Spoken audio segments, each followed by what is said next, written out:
ये केवल केंद्रीय बजट नहीं, ये जन भावनाओं का बजट है, इसलिए मैं उनको बहुत बहुत इसके लिए बधाई देता हूं।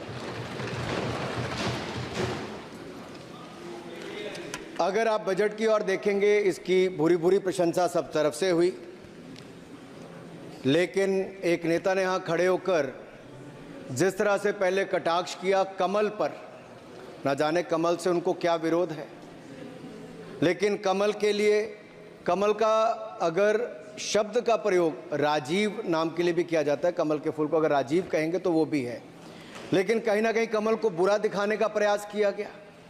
अरे भाई, ये बात सही है कि हमारा चुनाव चिन्ह कमल का फूल है और जनता ने तीसरी बार लगातार हमें सत्ता में बिठाने का काम किया है, लेकिन केवल ये कमल का फूल नहीं, इन्होंने अपमानित कुछ और करने का काम भी किया और मैं उसका थोड़ा उल्लेख यहाँ पर जरूर करना चाहता हूँ। ये कमल, इससे जुड़ा हुआ नाम राजीव भी है, और राजीव आप जानते हैं किसका नाम है, आप सब जानते ही हैं, तो क्या उनको भी बुरा समझते? क्योंकि इन्होंने कहा, इन्होंने राजीव को हिंसा के साथ जोड़ने की बात कही, कमल को हिंसा के साथ जोड़ने की बात कही, लेकिन मैं कहना चाहता हूँ माँ लक्ष्मी का आसन भी कमल है, हमारा राष्ट्र पुष्प भी कमल है, और जिस पद्मासन मुद्रा में सिंधु सभ्यता में भगवान शिव की पशुपति नाथ के रूप में मूर्ति मिली थी, लोकमान्य तिलक पद्मासन मुद्रा में ही समाधिलीन हुए थे। आप कहते हैं कमल के चारों तरफ हिंसा है, आप कमल का अपमान नहीं कर रहे, आप बल्कि महायोगी भगवान शिव, भगवान बुद्ध और लोकमान्य तिलक जैसे महापुरुषों का अपमान कर रहे हैं। इसलिए अगली बार कमल के बारे में बोलने से पहले थोड़ा सोच कर बोलिए कि आप किस किस का अपमान कर रहे हैं। और केवल रील के नेता मत बनिए, मीम्स आपकी खूब बनती है, रियल नेता बनने के लिए सच बोलना पड़ता है। और सर, कुछ लोग एक्सीडेंटल हिंदू हैं और महाभारत का ज्ञान भी एक्सीडेंटल है। और उस नेता के अलावा और कौन नहीं जानता कि महाभारत में अभिमन्यु का वध 7 महारथियों ने, आचार्य, कृपाचार्य और शकुनी। लेकिन राहुल जी ने कभी महाभारत, शायद, अब मुझे तो पता नहीं, पढ़ा भी नहीं, पर देखा भी नहीं होगा शायद सर, मुझे लगता है अंकल सैम ने लिख कर दिया होगा, अंकल सोरोस ने लिख के दिया होगा, कहीं से पर्ची बनकर आई होगी और कूल डूड बनने का प्रयास किया होगा। मैं इतना ही कहूंगा, कल जो चक्रव्यूह में फंसाने की बात कर रहे थे, वो कर्ण को करना कह रहे थे, कृपाचार्य जी को कृपचाय बोल रहे थे। चलिए छोड़िए उसको। अध्यक्ष जी, कल तो ऐसा लग रहा था सदन के अंदर महाभारत पर इतना सारा ज्ञान दिया गया कि एक समय ऐसा लगा B.R. चोपड़ा के महाभारत के धारावाहिक का संगीत गूंजने लगा हो, और कहीं ना कहीं उन्होंने एक बार महाभारत पढ़ने के लिए फिर प्रेरित किया। मगर इस बार महाभारत पर मैंने एक नई पुस्तक पढ़ी जो उनकी पार्टी के विद्वान सांसद, जो इस सदन के सदस्य भी हैं, उन्होंने लिखी है, और उस पुस्तक का नाम है the great Indian novel. Rahul ji को अगर महाभारत और चक्रव्यूह के विषय में विस्तृत जानकारी लेनी है तो अपने उस सांसद से वो संपर्क कर सकते हैं। और मैं बताऊंगा, शशि थरूर जी ने, शायद वही राहुल गांधी जी को बता दें या बताएंगे, नहीं तो मैं बता देता हूं कि आपने महाभारत और भारत के स्वतंत्रता संघर्ष को मिलाकर जो उपन्यास लिखा है, उसके पात्र कौन कौन है। इस उपन्यास में धृतराष्ट्र के रूप में किस नेता को दिखाया गया है, कौरव किस पार्टी को कहा गया है, इस उपन्यास में प्रिय दुर्योधनी कौन है। जब राहुल जी को इसका पता चलेगा तो मुझे लगता है कहीं ना कहीं शशि थरूर जी पर कार्रवाई ना हो जाए। लेकिन क्या है साहब, ये लोग तो संविधान दिखाते थे, पढ़ते नहीं थे। मैंने उस दिन पूछ लिया कितने पन्ने होते, तो वो भी नहीं बता पाए। मैंने उसके बाद पूछा कि ये जो आप संविधान की कॉपी लेकर चलते हो, इसका प्रीफेस पढ़ा है, इसका फॉरवर्ड पढ़ा है, इसकी प्रस्तावना किसने की है? के वेणुगोपाल जो सॉलिसिटर जनरल इनकी सरकार के समय भी रहे होंगे, सीनियर एडवोकेट हैं, या गोपाल शंकर नारायण जो सीनियर एडवोकेट हैं, उन्होंने उसकी प्रस्तावना की थी। और प्रस्तावना में लिखा था कि कैसा काला अध्याय वो इमरजेंसी का समय था। और ये संविधान जो डॉक्टर BR अंबेडकर जी ने दिया, अगर ये नहीं दिया होता तो आम जनमानस को अपने अधिकारों का पता भी नहीं लगता। लेकिन इन्होंने तो उसको पढ़ा ही नहीं था, लेकिन केवल कॉपी दिखा रहे थे इतने दिनों से साहब। ऐसे ही महाभारत पर भी ऐसी हालत लग रही है। और मुझे लगता है, और नहीं तो गूगल दादा तो थे, इनसे पूछ लेते आप क्या करते हो साहब, साथ में कुछ बताया करो। सर, इस उपन्यास के, माननीय सभापति जी, इस उपन्यास के मुताबिक जिस पार्टी के सर्वे सर्वा आप हैं, उस उपन्यास के वही कौरव पार्टी है। मैं अपनी तसल्ली के लिए कुछ पंक्तियों को यहां उद्धृत कर देता हूं। मैं कोट कर रहा हूं सर, पेज नंबर 245 से। The India of which Dhritarashtra assumed the leadership on 15th August 1947 had just been through a cathartic process of regeneration, another stage in this endless cycle. अब 15 अगस्त 1947 को प्रधानमंत्री के रूप में मोदी जी तो नहीं थे, और ये कह रहे हैं कि जिन्होंने 15 अगस्त 1947 को उस समय वो सत्ता ली थी, वो धृतराष्ट्र थे। तो धृतराष्ट्र किसको कहा गया? धृतराष्ट्र को किसको कहा गया? अब आपने मुझे बांध रखा है। कल स्पीकर ने कहा है, स्पीकर महोदय ने कहा कि उस समय के लोगों का नाम नहीं लेना। तो प्रथम प्रधानमंत्री जी को धृतराष्ट्र मैंने नहीं कहा, इनके अपने ही सांसद ने अपने ग्रेट इंडियन नॉवल में कहा है। शशि थरूर जी कहाँ हैं? कहीं छिप तो नहीं गए? आज शो कॉज हो सकता है। फिर देखिए प्रिय दुर्योधनी और धृतराष्ट्र के विषय में क्या लिखा है। I quote from page 293। In Delhi, blind Dhritarashtra ruled with Priya Duryodhani by his side, and he pledged the nation not so much to the gas and hot water of his Fabian preceptors, but to smoke and steam of the modern industrial revolution. Their ancestors had denied this country. Sir, ये सबको पता है कि इस देश के एकमात्र Fabian Samajwadi कौन थे, और ये फैबियन समाजवादी कौन थे उसके बारे में किसी और ने नहीं, आपके ही सांसद ने लिखा है। अरे वाह, इसमें तो आगे इमरजेंसी की चर्चा भी है, और जिसे इंदिरा गांधी जी ने थोपा था। और इमरजेंसी के लिए उपयोग किया है। Saugata Dada, you are not Shashi Tharoor, please. ये देश इनकी यातनाओं का सर भुगत भोगी रहा इमरजेंसी के समय। और वो काला खंड, वो काला अध्याय वो देश कभी भूल नहीं पाएगा, जिसने देश के लोगों को कठिन शब्द इमरजेंसी के बारे में भी बताया। सर, तो हम चर्चा कर रहे थे द ग्रेट इंडियन नॉवल के अध्याय 7th बुक की, जिसमें प्रिय दुर्योधनी और उनके प्रिय पात्र शकुनी शंकर डे देश में आपातकाल लगाने की योजना बना रहे थे। सर, मैं पढ़ता हूं कि शकुनी ने क्या कहा। I quote, What you could do now is to declare an internal seize, a grave threat to the stability and security of the nation from internal disruption. जिस बुक को आप कोट कर रहे हैं, उस बुक को आप सबमिट कर दीजिए। मैं कर दूंगा साहब, एक कॉपी आपको भी भिजवा दूंगा साहब, एक टेबल पे भी रख दूंगा। So what you could do now is to declare an internal seize, a grave threat to the stability and security of the nation from internal disruption. No one has ever defined the permissible procedures under an internal seize, which leaves it to more or less up to us to define them, Shakuni added.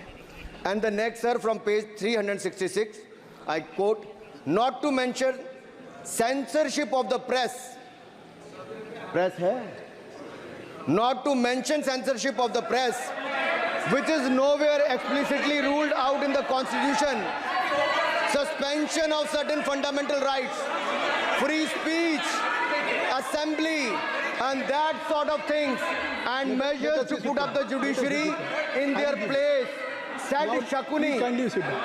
Sir Kindly sit down. ये किसी और ने नहीं, और मैं कहना चाहता हूं सर, माननीय अनुराग जी, एक किताब गौरव जी को भी भिजवा दीजिएगा। मैं खरीदेंगे सर, मैं कॉपी गौरव जी को भिजवा दूंगा सर। सर इसमें जिनकी मैं बात कर रहा हूं वो हमारे उस समय की, सर उस समय की प्रधानमंत्री थी जिन्होंने इमरजेंसी लगाई थी।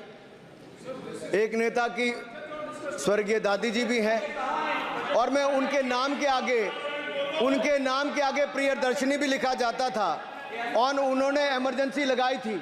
लेकिन माननीय सभापति जी, मैं कहना चाहता हूं, दुशासन और दुर्योधन दोनों बहुत ही दुष्ट और बदमाश हो सकते थे, लेकिन उन्होंने भी कभी इमरजेंसी नहीं लगाई थी। दुशासन और दुर्योधन दुष्ट भी हो सकते हैं, दुश्मन भी हो सकते हैं, बदमाश भी हो सकते हैं, लेकिन उन्होंने भी इमरजेंसी नहीं लगाई थी। सर पूरे उपन्यास में 74 बार कौरव और कौरव पार्टी की चर्चा हुई, हर एक में कांग्रेस का चरित्र झलकता है।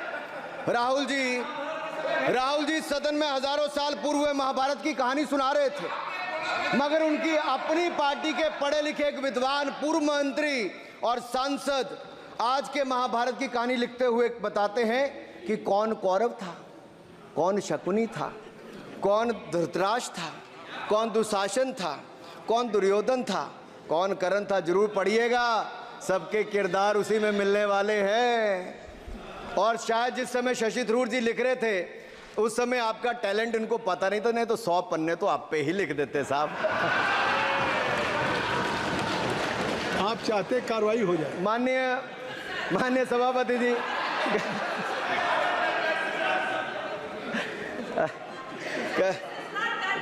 कल जब राहुल गांधी जी चक्रव्यूह पर बहुत ज्ञान दे रहे थे, तो पीछे दो लोग, कुमारी शैलजा जी और दीपेंद्र जी बैठकर मुस्कुरा रहे थे। अब शायद राहुल जी वो पीछे हंस तो रहे थे, लेकिन आप एक बात जरूर कर लीजिए, चक्रव्यूह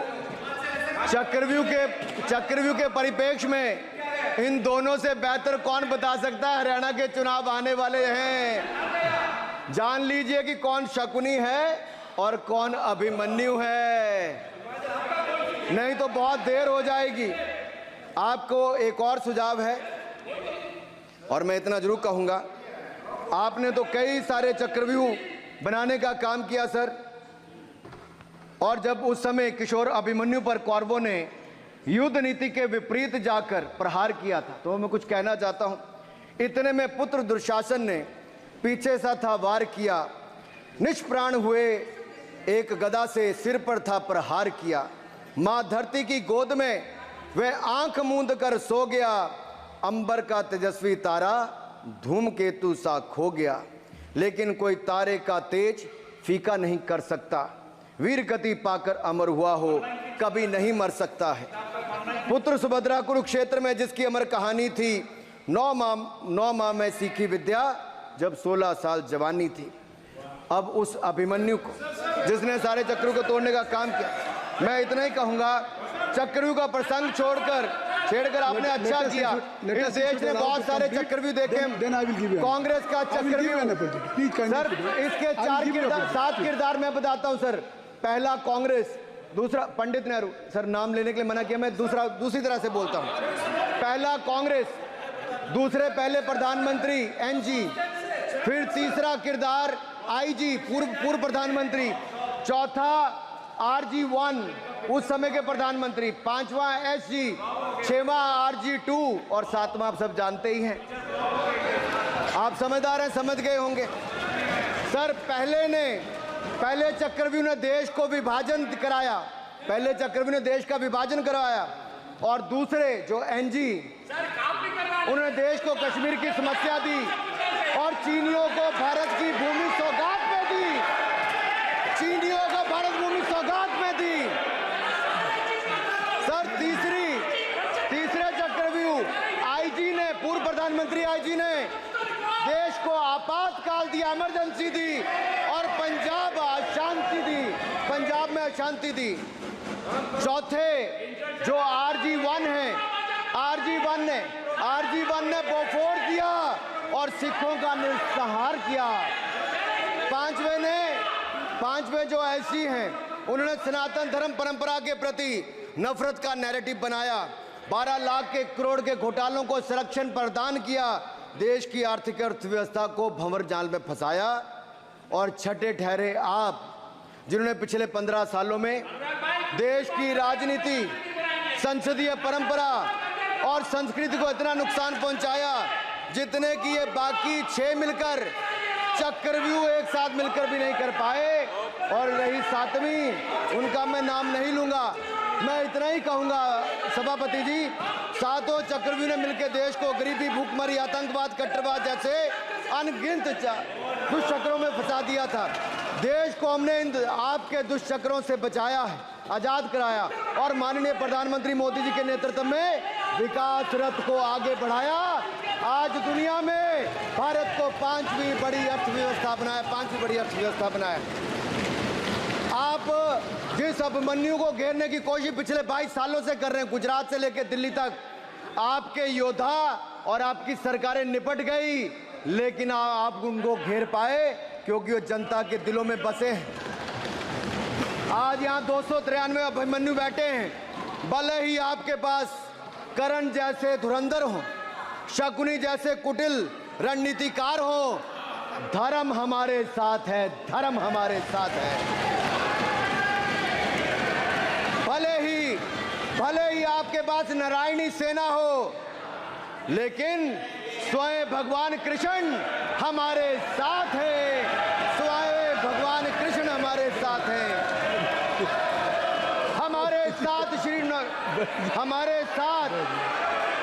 हमारे साथ श्री रघुनाथ तो किस बात की चिंता शरण में दिखाया। माननीय सभापति जी, हमारे साथ श्री रघुनाथ तो किस बात की चिंता शरण में रख दिया जब मात, तो किस बात की चिंता। हमारे साथ तो जनता रूपी रघुनाथ है और आगे भी रहने वाला है। आप देखिए, ये कल से हलवा बांटने की बात कर रहे थे। अध्यक्ष महोदय, झूठ के पैर नहीं होते, ये झूठ अक्सर कांग्रेसियों के कंधे पर सवार होकर सैर करते हैं, जैसे मदारी के कंधे। सर इसको देख लीजिए। माननीय सभापति जी, झूठ सब के बजाय आप असत्य कहें, झूठ असंसदीय है, उसको हम कार्रवाई का हिस्सा नहीं मानेंगे। असत्य कहें। माननीय सभापति जी, I have already given ruling, mister Venugopal ji, I have given ruling, please. माननीय सभापति, असत्य के पैर नहीं होते, असत्य के पैर नहीं होते, और ये असत्य अक्सर कांग्रेसियों के कंधे पर सवार होकर सैर करता है। जैसे मदारी के कंधे पर बंदर होता है, वैसे ही राहुल जी के कंधे पर झूठ का बंडल होता है। जैसे मदारी के कंधे पर बंदर होता है, वैसे ही राहुल जी के कंधे पर झूठ का बंडल होता है, जिसे वो रोज यहाँ परोसते हैं। ये बजट पर, सदन पर।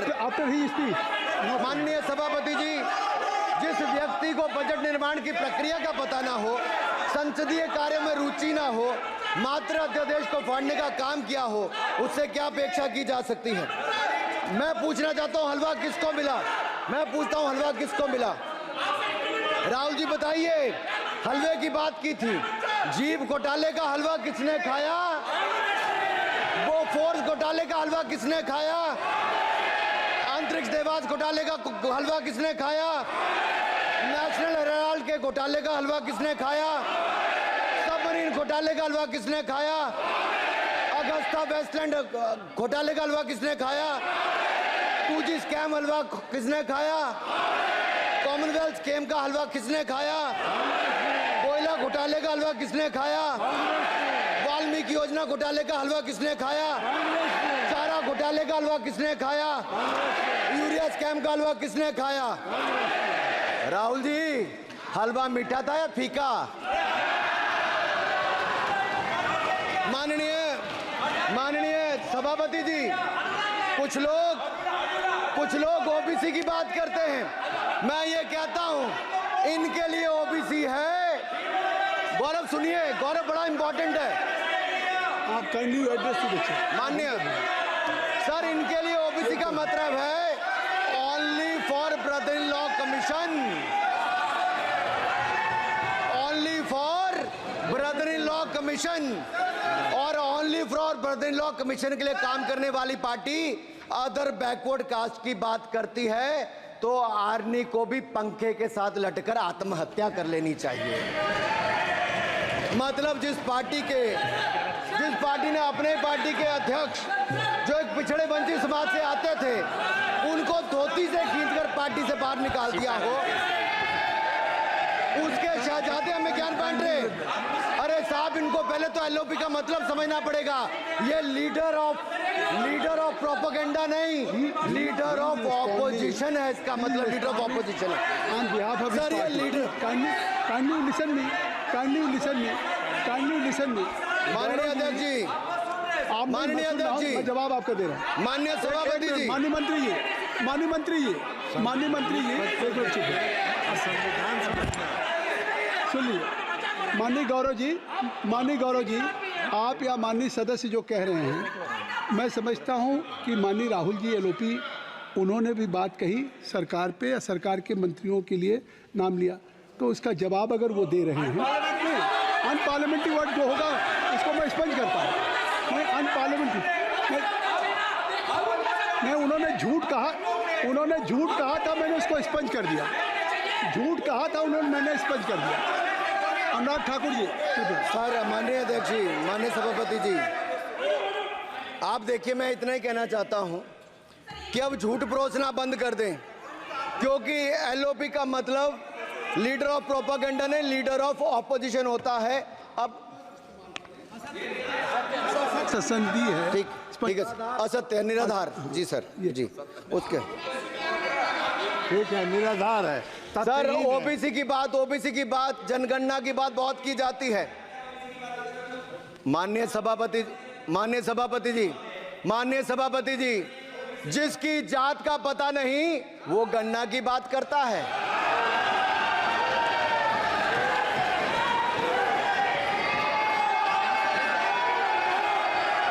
जिसकी जात का पता नहीं वो गणना की बात करता है।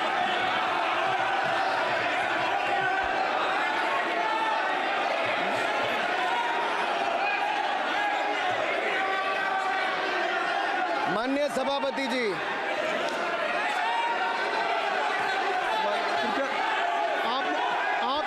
आपने जो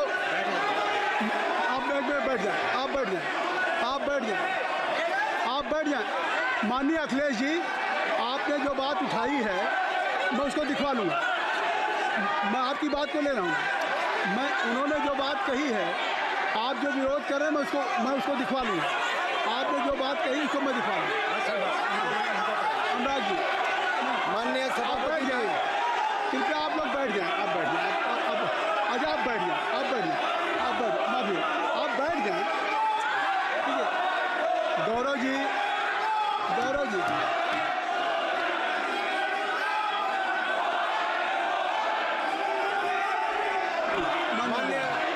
माननीय सभापति जी, मैं आपको याद कराना चाहता हूँ, इसी सदन में एक पूर्व प्रधानमंत्री जी ने RG1 ने ओबीसी को आरक्षण देने का विरोध किया था। RG1 ने ओबीसी को आरक्षण देने का विरोध किया था। एक मिनट माननीय मंत्री जी, एक मिनट। लीडर ऑफ अपोजिशन बोलना चाहते हैं, आप लोग बैठ जाएं। माननीय मंत्री जी की स्पीच माननीय अनुराग जी की स्पीच खत्म हो जाए। बैठिए बैठिए। आप लोग बैठ जाएं, मैं आपको सर allow उन्होंने करूंगा। मुझे इंसल्ट किया, मुझे बोलने दीजिए। उनकी बात खत्म हो जाए। सर, मैं उन्होंने उसके- इंसल्ट किया उसके मुझे। बाद मैं आपको अवसर दूंगा। नहीं सर, नहीं, उनके बाद अवसर दूंगा, आपको अवसर दूंगा। बैठ जाए, आप बैठ जाए, अवसर दूंगा। उनकी स्पीच खत्म हो जाए। प्लीज आप बैठ जाओ। अनुराग जी, कल किस किस को इंसल्ट कर रहे थे? आपको अवसर दूंगा, आपको अवसर दूंगा।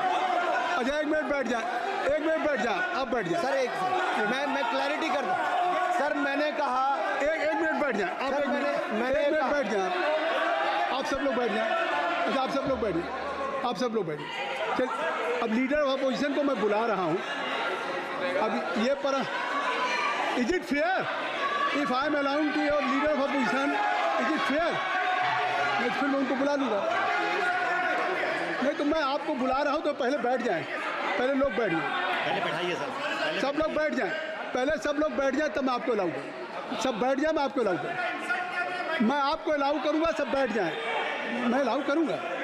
आप मेरी बात सुन नहीं पा रहे। मैं आपको अलाउ करूँगा, पहले सब बैठ जाएं। हाउस इन ऑर्डर होगा। गौरव जी आप भी बैठ जाएं। मैं लीडर ऑफ अपोजिशन को अलाउ कर दे रहा हूँ। अगर आप ये कह रहे हैं कि हमें इंसल्ट किया गया, मैं बिल्कुल आपको अलाउ कर रहा हूँ। सर दीजिए सर, बोलने दीजिए सर। मैं आपको बोलने दीजिए सर। ऐसा नहीं सर बोल बोलने दीजिए सर। मैं आपका नाम तो लूँ। राहुल गांधी जी। स्पीकर सर देखिए, जितना मेरा आप लोग इंसल्ट करना चाहते हैं आप खुशी से करिए, आप रोज करिए, मगर एक बात मत भूलिए, जाति जनगणना को हम यहां पास करके दिखाएंगे। धन्यवाद। बताओ ना जितना क्या हो। इंसल्ट करना है करिए, मैं खुशी से लूंगा। अरे तो अपनी जाति भी लिखनी पड़ेगी उसमें। आप चुप रहें। श्री अनुराग ठाकुर जी, देखिए हमने समय दे दिया, अब आप बैठे। ये तरीका नहीं है, नहीं ये तरीका है। आपको हमने टाइम दे दिया, क्या? आप बैठ चुके हैं, आप बैठ चुके हैं। ये नहीं, आप बैठ चुके। श्री अनुराग ठाकुर जी, सर मुझे लगता था कि इनको भाषण देने से पहले पर्ची आती होगी। हमने आपको लेकिन ज्यादा- हर बार इंटरवेंशन के लिए पर्ची आती है अपने बलबूते पर। सर उधार की बुद्धि से राजनीति नहीं चलती है।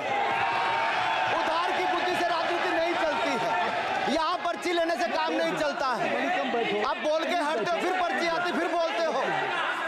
ऐसे कैसे चलता है? माननीय अध्यक्ष जी, माननीय सभापति जी, एक minute. I am not yielding sir, I am not yielding sir. बिठा के आपको बिठाया बुलाया, अब मैं नहीं करूँगा। मैंने आपको अनुराग ठाकुर जी को बिठा के आपको मैंने समय दिया, तो अब अनुराग ठाकुर जी बोलेंगे। चलिए। सर मैं इतना ही कहूंगा, उधार की बुद्धि से राजनीति नहीं चलती है। आजकल कुछ लोगों पर जातिगत जनगणना का भूत सवार है सर। लेकिन मैं इतना कहूंगा सर मैंने क्या कहा था सर माननीय सभापति जी, मैं गंभीर बात कर रहा हूं, ये नहीं सुन रहे हैं। मैंने कहा था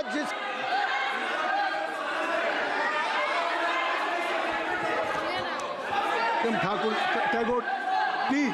माननीय सभापति जी, आई हैव ऑलरेडी गिवन माननीय सभापति जी, राहुल गांधी जी। राहुल गांधी जी अपनी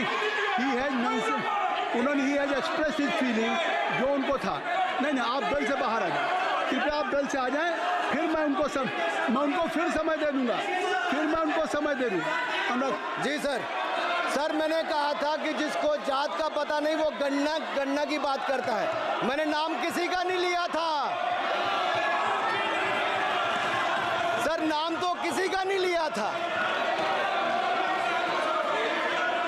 नाम किसी का नहीं लिया था, लेकिन जवाब देने कौन खड़े हो गए। सर मैं कहना चाहता हूं माननीय सभापति जी, अगर आप देखेंगे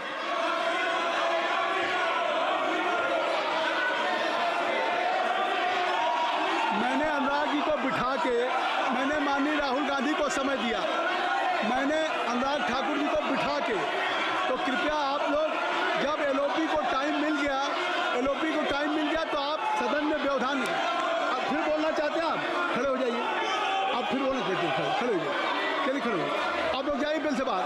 LOP please, LOP I am giving, तो आप बेल से तो जाइए। सर स्पीकर सर अगर मैं आपके एलओपी को टाइम दे रहा हूं तो आप ये क्या मतलब है?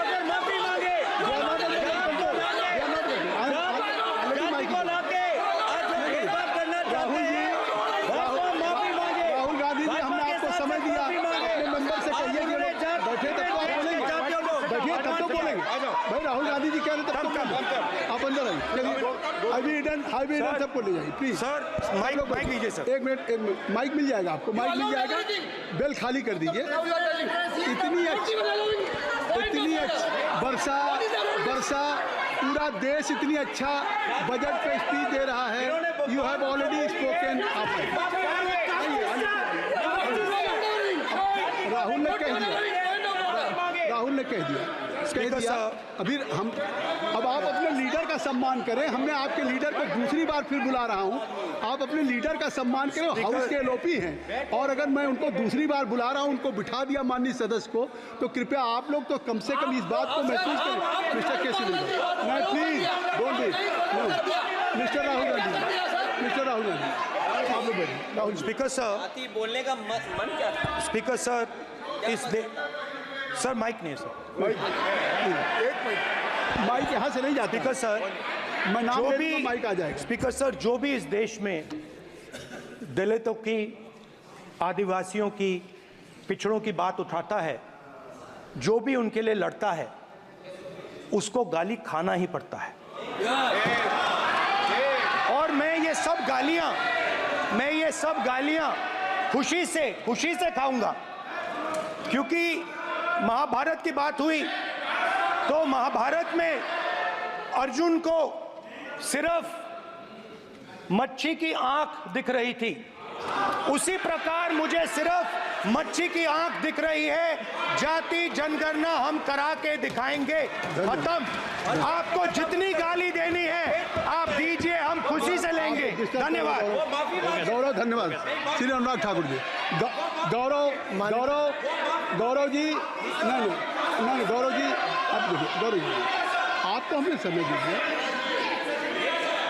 खत्म हो जाएगा सर।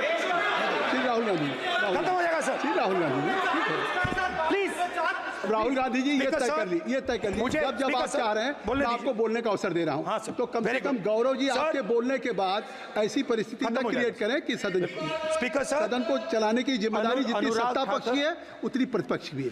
अनुराग ठाकुर जी ने मुझ पर गाली दी है। नहीं, कोई मुझे सब बोलने दीजिए सर। मुझे उनको बोलने सर, अनुराग ठाकुर जी ने मुझे इंसल्ट किया है, मगर मैं अनुराग ठाकुर जी से कोई माफी नहीं चाहता हूं। मुझे कोई माफी की जरूरत नहीं है। मैं लड़ाई लड़ रहा हूं। जितनी आपको गाली देनी है मैं आपसे कभी माफी नहीं मांगूंगा। मुझे आपकी माफी नहीं चाहिए। राहुल गांधी जी, मैं चेयर पे हूं और चेयर का काम है कि अगर कहीं भी कोई असंसदीय या किसी को गाली दी गई तो मैं उसको देखूंगा, मैं उसको कार्रवाई निकालूंगा। मिस्टर के उसको निकलवाऊंगा।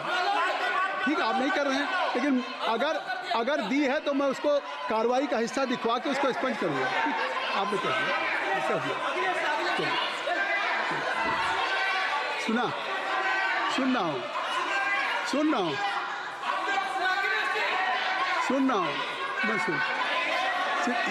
श्री अनुराग ठाकुर जी, माननीय सभापति जी, अखिलेश यादव जी बैठ जाए। श्री अखिलेश महोदय, सभापति महोदय, मैं केवल इतना, सभापति महोदय, स्वागत है। ये क्या तरीका है? सभापति महोदय, मेरा आपसे केवल इतना निवेदन है। माननीय मंत्री रहे हैं, बड़े दल के नेता हैं, मंत्री रहे हैं, बड़ी बात कर रहे थे। मैं महाभारत, शकुनी, ये सब बातें कह रहे थे, दुर्योधन तक यहाँ ले आई है। मैं केवल सभापति महोदय इनसे ये पूछना चाहता हूँ, आपने जाति कैसे पूछ ली है बताइए बस। आप जाति कैसे पूछ सकते हैं? आप बताएं, जाति कैसे पूछ सकते हैं? आप पूछ के दिखाओ जाति तुम। आप जाति कैसे पूछोगे तुम? कैसे पूछोगे जाति? आप बैठ। नहीं, जाति नहीं पूछ सकते आप। आपने कह दिया ना, अब आप हमारी जाति नहीं पूछ सकते। आप हमारी व्यवस्था सुन लें, आप मेरी व्यवस्था सुन लें। कोई सदन में किसी की जाति नहीं पूछेगा। अनुराग ठाकुर जी, मैंने उसको स्पष्ट कर दिया। श्री अनुराग ठाकुर जी, माननीय सभापति जी, बात आ गई। माननीय सभापति जी, उस समय के प्रधानमंत्री स्वर्गीय आरजी वान जी ने यही कहा था कि ओबीसी के आरक्षण का विरोध करता हूं। ये तो सदन में है। आरजी वान ने कहा था कि मैं ओबीसी को आरक्षण का विरोध करता हूं। अब ये तय करें कि वो सही थे या ये सही हैं, और आपकी पार्टी गलत थी कि आप गलत हैं, और वो पिछड़ा विरोधी थे कि आप पिछड़े के पक्ष में हो। और उस समय की पूर्व प्रधानमंत्री आईजी ने कहा था कि जात पर ना पात पर। अभी मैंने तो कहा नहीं सर, उस समय कहा गया था।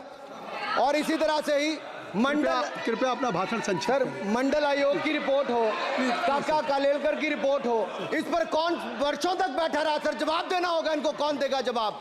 अगर उस समय उसको लागू कर दिया होता तो आज ओबीसी के अधिकारी भी ज्यादा होते, बाकी भी होते। और यही नहीं सही, इन्होंने दलित के साथ, आदिवासी के साथ, ओबीसी के साथ विरोध किया। ओबीसी कमीशन को तो संवैधानिक दर्जा भी नहीं दिया। अगर संवैधानिक दर्जा दिया तो मोदी सरकार ने आकर दिया है, माननीय अध्यक्ष जी।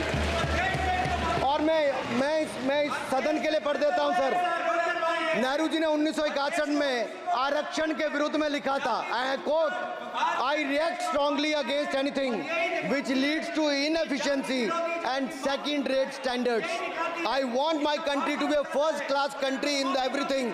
The moment we encourage the second rate we are lost. I unquote. ये किसने कहा? देश के पहले प्रधानमंत्री ने कहा। आप उससे सहमत हो कि नहीं सहमत हो बताइए? माफी मांगोगे उसके लिए कि नहीं मांगोगे? कृपया चेयर को आप एड्रेस करें। आप चेयर को एड्रेस करें अनुराग जी।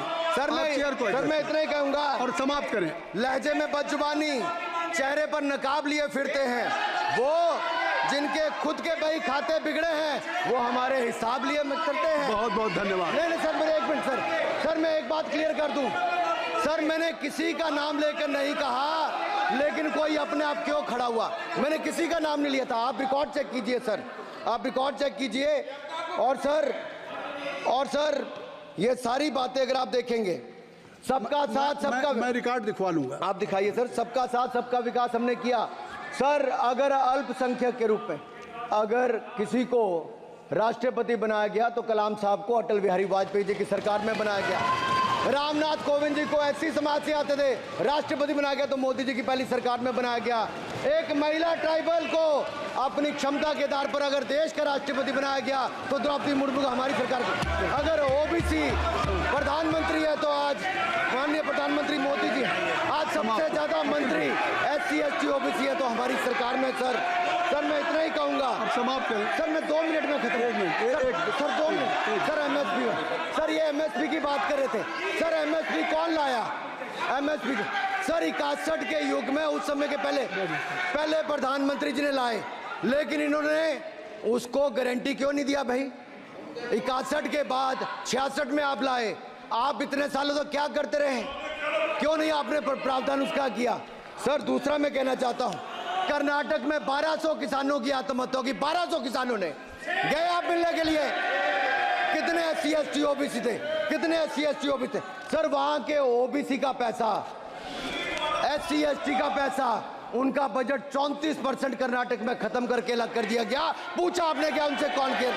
और सर यही नहीं, मैं पूछता हूं सर मैं पूछता हूं इनमें से सर। अब आप संक्षिप्त समाप्त करें। आप समाप्त सर एक मैं कहना चाहता हूं सर आप देखिए ओबीसी के लिए आज ओबीसी का कोटा खत्म करके अगर मुसलमान को आरक्षण देने की बात कोई करता है तो आपकी आंध्र कर्नाटक आपके कहने पर वो लोग करने की बात करते हैं।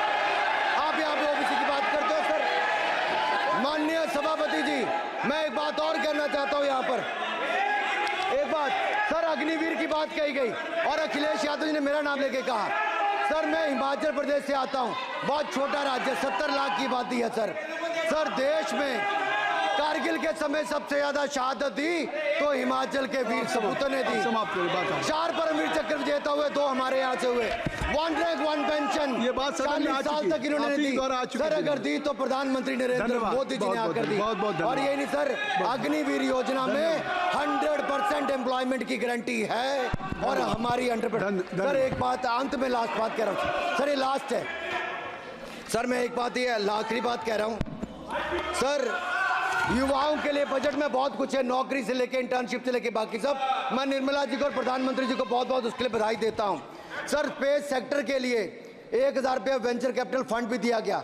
सर, जिस देश में स्पेस के नाम पर शायद बहुत कम कुछ दिखता था, आज चंद्रयान मिशन की सफलता के कारण दुनिया का पहला देश भारत बना है। सर, यही नहीं सर, इनके समय हेमराज का गला रेत कर ले गए थे, वापस नहीं लाए थे। हमने सर्जिकल स्ट्राइक करके अपनी सेना को मजबूत किया है। सर, डॉक्टर प्रदीप, स्टार्टअप में सर हम नंबर 1 बने। सर आखिरी लाइन है सर 30 सेकंड। सर आखिरी लाइन सर, ये कहते हैं देश में डर का माहौल। सर मैं इतना ही कहूंगा, डर का माहौल है अपराधियों में, डर का माहौल है भ्रष्टाचारियों में, डर का और भय का माहौल है देशद्रोहियों में, अधर्मियों में, कुकर्मियों में, और सबसे ज्यादा डर का माहौल है देश के दुश्मनों में। सर, देश के दुश्मनों में। सर, अंत में मैं इतना ही कहूंगा कि माननीय निर्मला जी ने 7वां बजट तो लाए, ये जन भावनाओं का बजट है जिसका पूरा सदन पूरी प्रशंसा करता है, और इनको माननीय प्रधानमंत्री जी को बहुत बहुत बधाई।